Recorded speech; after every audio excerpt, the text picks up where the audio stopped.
One of music's most distinctive voices heading back to the UK for the first time in 13 years. And Mariah Carey, sporting that 35-carat engagement ring, is promising her fans something nearly, if not quite, as spectacular. They should expect the unexpected. For me, it's about connecting with the fans. She can claim to be the biggest-selling female star of all time, but agrees with protests over the lack of equality for women and minorities in entertainment. I don't think women get a fair deal in anything compared to guys. But do you see that in the music business? Do you see that? Yeah. I mean, there are so many. It's really hard to. It's a difficult subject because obviously I'm going to have my own opinions and I don't want to offend anybody.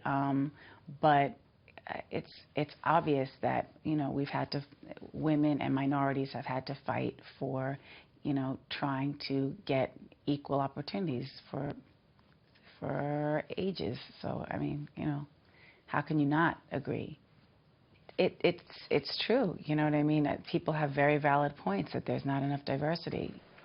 One step forward, she says, would be to elect a woman as president.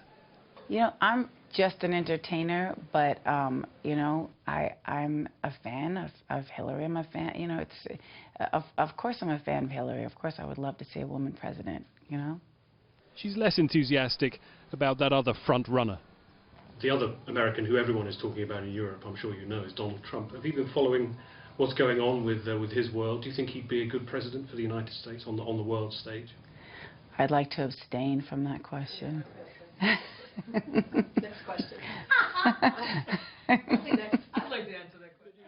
And not willing to share too many details of a forthcoming wedding to billionaire James Packer. Oh yeah, let's just tell it all. No, I'm keeping it to myself until we have the actual ceremony because we want it to be private.